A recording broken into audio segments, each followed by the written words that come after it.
Allah says, كَذَلِكَ يُرِيهِمُ اللَّهُ أَعْمَالَهُمْ حَسَرَاتٍ عَلَيْهِمْ. That is how Allah will show people their deeds so they can regret and regret and regret over what they used to do.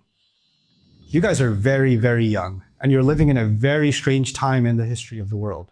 You are being flooded with messages about who to follow. You're being flooded like no other generation of children before you in the history of the world. This never happened. You guys are in more danger than any other children in the history of the world, I would argue. So, and Allah decided that you should be born now. If you were born 100 years ago, your biggest problem would have been your best friend has a nicer goat than you do. Right? That was, you know. But, you know, that's not the case. You're living in the age of social media. You're living in the age of influencers. You're living in the age of constant messaging. And let me tell you something about that. You guys have heard about gambling before? You can nod if you have. Have you heard about gambling? You know how gambling and alcohol and these things become addictions? They become addictions.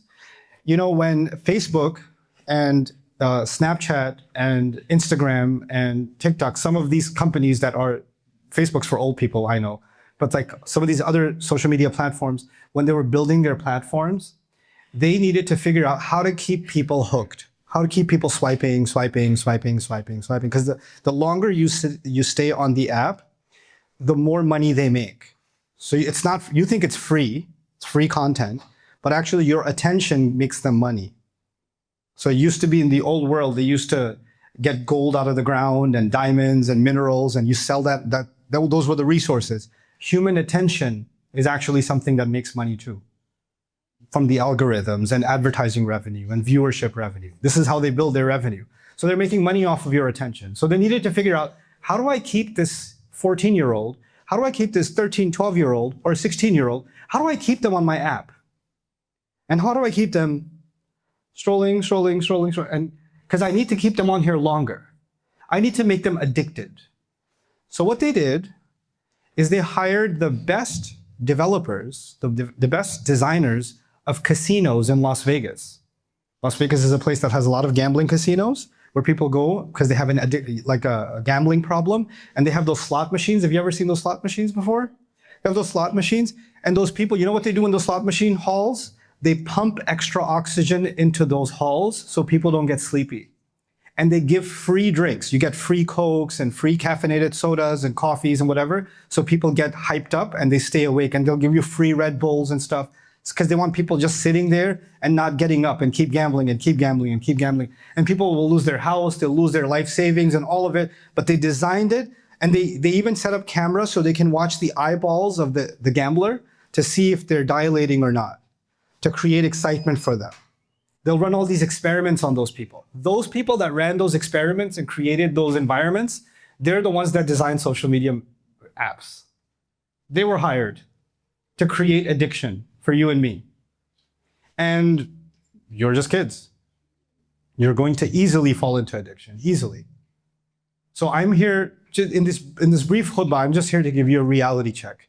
It's very easy to lose sight of what is real when you are constantly flooded with influencers because of their wealth or because of their fame. Maybe they're famous because of their athleticism or because of their beauty or because of their some entertainment that they do, whatever it is that made them famous.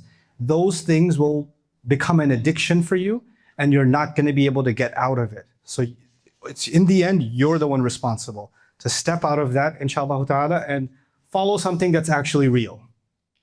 Follow and learn something that's actually valuable, that's going to make you a stronger human being. I pray that Allah Azza wa Jal makes all of you strong human beings, and I pray that the older boys and girls here are able to become the best role models for the younger children that are here. And may Allah Azza wa Jal give your teachers the ability to inspire you, to guide you, and to correct you. And may Allah make you really ready for when these years of this school, where you have to come together for Jum'ah and sit here and pray and all that stuff, this is going to be over. You're going to go to university. Nobody's going to tell you to get together for Jum'ah then. Your professor's not going to be a Muslim. He's going to be an atheist. That's going to happen. They're not going to talk about Allah and His Messenger. They're going to talk against Allah and His Messenger. That's going to happen too. This is the time you have to get ready for that time. You're here to get ready for what's going to happen after. So I pray you make the most of this time and you're prepared for the world, because Allah decided, Allah who knows everything and has all the plans, Allah decided that you kids are the best, most smartest, most capable children to handle this most dangerous time in history. He didn't choose any other children, any other human beings. He chose you for this time because He knows you're the most capable to handle it. So that's Allah's plan for you. So I pray that you're able to live up to that potential that Allah sees in you. Barakallahu li wa lakum fil Qur'an al-Hakim wa nafa'ani wa iyyakum bil ayati wa dhikril hakim.